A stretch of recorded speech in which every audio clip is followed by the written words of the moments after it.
Good morning. Welcome to Books at the Bottom of the Stairs. My name's Lorene.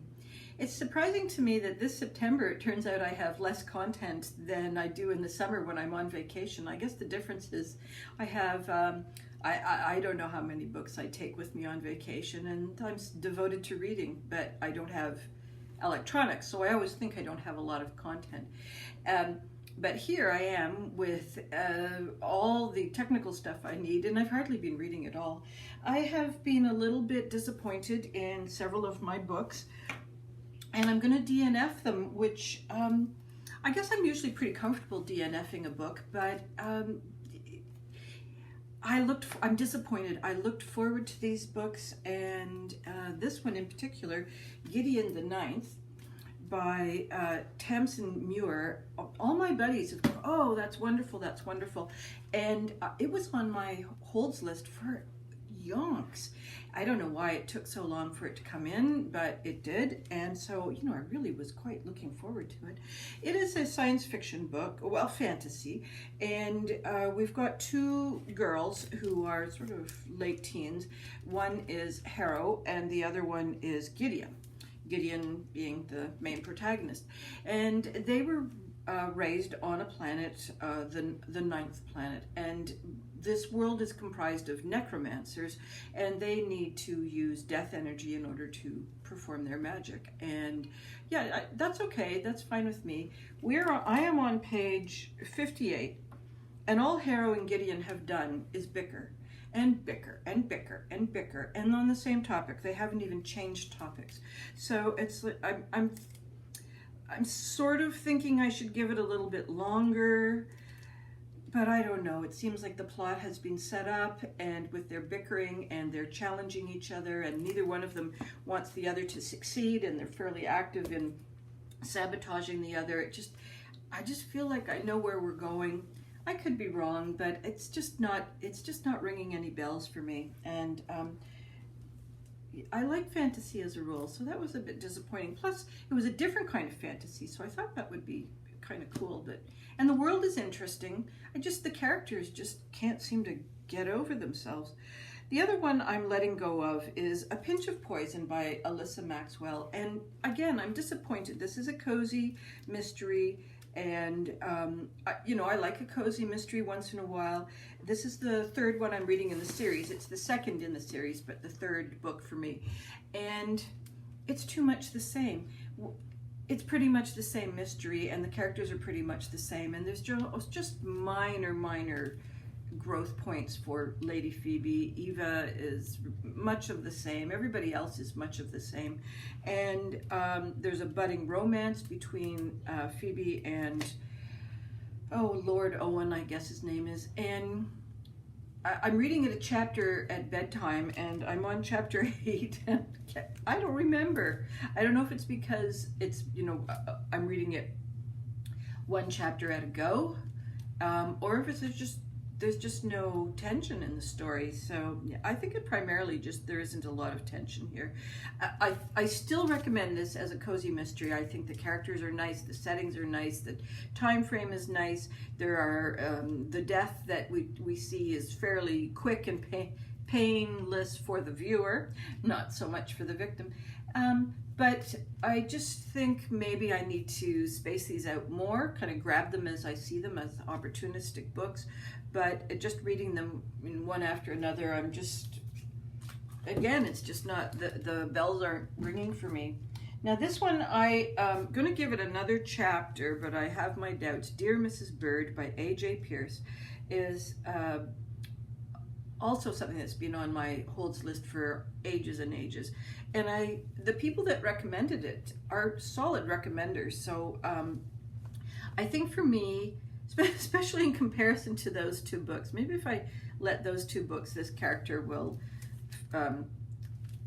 stand a little stronger. But Emmeline Lake is a young lady. It's first World War II, and she has taken a job with what she thinks is a newspaper, and she's going to, she thinks, be a journalist. In fact, she is a typist for a woman who's doing an advice column, but this lady has so many things she refuses to give advice on. Is basically we're just down to pets, so long as pets are not reproducing. It's just so Emily is coming across letters from people who really do need help, and she's feeling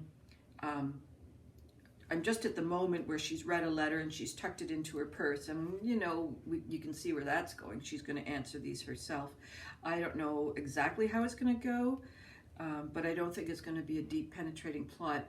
And Emmeline is extraordinarily unconnected to the reality she's facing. There's bombs falling, and she thinks she's going to be a journalist with no experience, and she thinks she's going to be sent to the, in a matter of weeks, once she's learned German, she's going to be sent behind enemy lines. And so she's just, she's a little bit in the clouds. Compared to the other two, she was maybe too much in the clouds. So I might rest on that one for a couple of days and come back to it and see whether I pick it up. Now, the other one that I read and I really, really loved, I was surprised. I talked about how I just never picked it up, and I thought it was maybe the cover. I ended up adoring this book, Me Before You by Jojo Moyes. And we've got, oh yes, okay. I completely blanked there for a second. I thought this book I loved and can't remember for a second. Yeah, that's so typical of me. Okay, she's a young lady from sort of, what'd you call it, that moment in British economy where people were employed, they were, well employed, and then the economy is crashing, and so basically she's the only one who's working, and her jobs are pretty pitiful. And she's trying to support the family on this. And she ends up getting a job as a caretaker to a man who is quadriplegic. He has minimal amount of capacity in one arm, and I think he can move his head around. But he has decided that he would like to have assisted suicide. And she's been hired for 6 months by the mom in an effort to try and bring the male character, who is Will. He's 35 and previously a very go-getter kind of guy, but has decided he just doesn't like this life at all. And so the mom has decided that Louisa is the most likely to bring him out of his slump. So mom is on a wish and a prayer. Louisa doesn't know what she's getting into. She doesn't realize that that's her task. She has no idea that Will has asked for an assisted suicide. And when she finally finds out, she goes into hyperdrive to try and, just save him and the planet. Will is the kind of person who, when he makes up his mind, he's made up his mind. So we've got these three dynamic people crashing and bashing against each other, and it is a love story, and I can't give it away, the ending, because this author does a really beautiful job of bringing you to where love is apparent and how does love become expressed. And the expression of love, especially from the mom, is very, very difficult. She's very uptight, sort of non-responsive kind of mom, except she's 100% determined to save her son. So she has this incredible passionate love that she is absolutely unable to express, except in terms of keeping him alive no matter what he wants.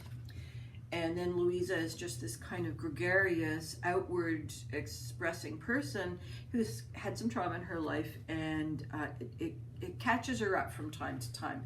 Most of the time she copes fairly well, but every once in a while there's a glitch.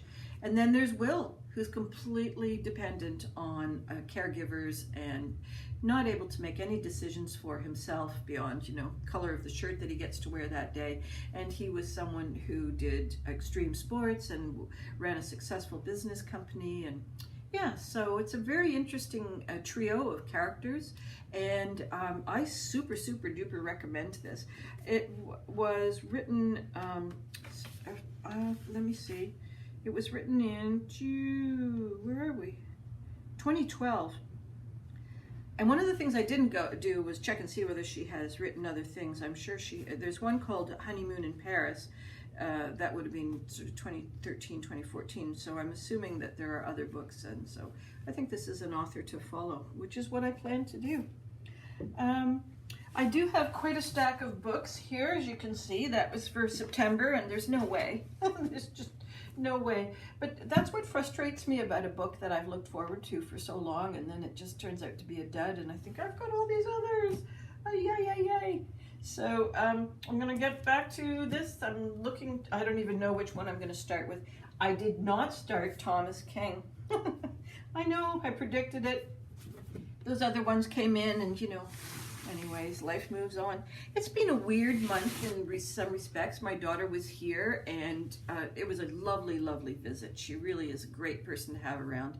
And our son was visiting with his girlfriend, and so, you know, lots of family opportunities. And Phoebe was planning a party, and the day before the party started, the plunging mechanism on the toilet died. And so we're all trying to figure out how we can flush the toilet without, nobody had time to get to Canadian Tire and buy the part. And it was just like, how do you have a party without a flushing toilet? A shoelace saved the day in order to lift the plunger up and down. It was weird. Yeah, but it was just been, we also took the van out, which you'll see some footage of. That's coming up next. We took it out for an overnight test. And it was kind of interesting. Again, didn't read. I thought I'd be reading, but I kind of forgot that you're on the road in a vehicle for a lot of time. And that's not the best, especially in a Volkswagen with very little suspension. You know, can't really read a book. It's kind of like this. So every time I pulled out a book thinking I would be reading, I wasn't.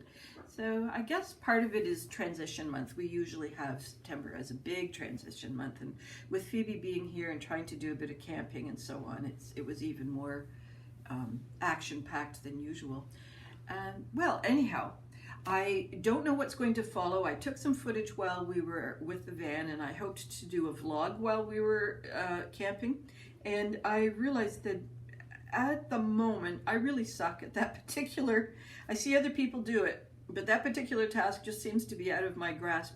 Taking their cameras along and going, oh, look, we're seeing the waterfall and we're reading a book. And oh, look, we're having dinner and then I'm going to read my book. It's like, no, it didn't go well. So don't expect much. I hope all your reading dreams and adventures to continue to come true. And I will see you next week. Bye-bye for now.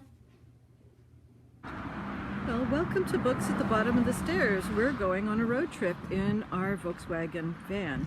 We're all packed up. I spent the morning packing, and instead of videoing for you guys.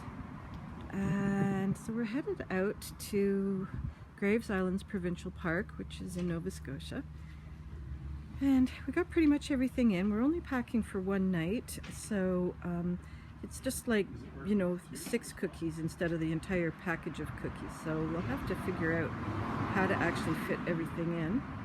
And just before we go, they're battening down the boat. We're expecting some rain tonight.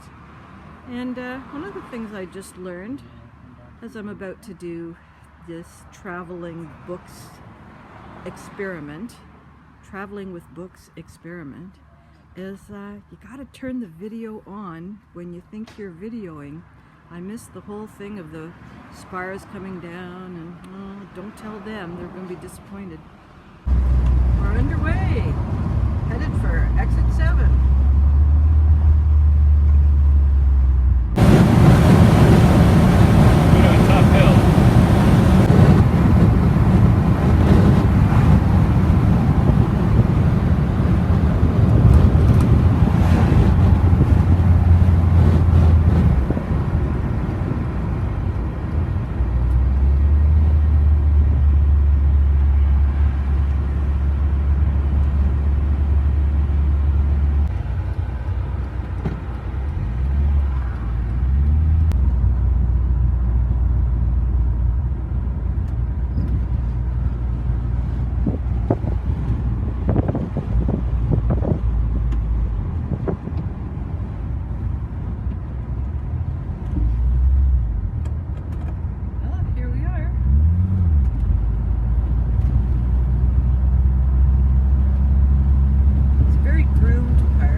reservation has been accepted. Okay. They're just doing whatever admin they're doing. Yeah. And we're now 92. 92. Falling off here. Well, we parked the van. Steve got out of the van and said, uh-oh. So something's fallen off.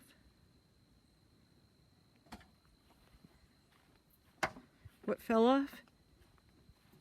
Just a little map. Oh, okay. He did it. He drove. He got us here. Woohoo! So next step, I guess. I don't know. Maybe have a cup of coffee and just relax for a bit before we put up the tent. That might be an idea. Okay.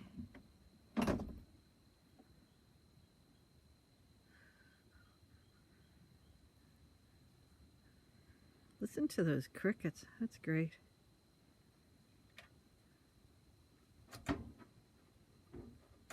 And Steve's about to figure out the propane tank for making coffee. Can you tell that story again? Immense sacrifices were made to facilitate this camping trip. For example, it's almost 3 o'clock and I'm just now having my lunchtime cup of coffee. You want to know what it really is? On the other hand, I did get to have a chocolate tea. Mm-hmm. But you want to know just how dire your sacrifice is? If it's going to make me unhappy, not really. Oh, all right. What's up? It's 4 o'clock. In fact, it's 4:15. Like you doubled up on your sacrifice there. Whoa. That makes you a bigger hero. Whoa. The other amazing news is that when Steve parked this, we are just 1 degree off level, front to back and side to side. Talk about clever. We are approaching the mystery of the canopy, I'm told. So, I mean, we're not totally frustrated or upset or anything, truly. We're just working our way on it, but it's hot and it's sweaty. Blech. Well, we got it. Steve is being very dramatic over there. Just getting this much done was killer. I don't know how we didn't time it. We were going to take out the chairs and just relax, but then we thought, let's sit under the shade. We think it's 6 hours later, but we're not sure, and we're ready for bed. Yeah, so we decided not to put the sidewalls on because there's no wind, and luckily no bugs at the moment. So, next step, I think, is a little bit of rest with a drink, and then dinner. Here's Lorraine sitting, relaxing in front of Birdie the bus. The first night that we're going to be camping in a camper van. And she's also brought 15 pounds of books, including Alyssa Maxwell, Book 2, A Pinch of Poison, A Lady and Lady's Maid Mystery, which has Lady Phoebe and Eva Huntfield, her maid. And this one is Gideon the Ninth by Tamsin Muir. And I don't know what I'm reading. It has lesbian necromancers exploring a haunted Gothic palace in space.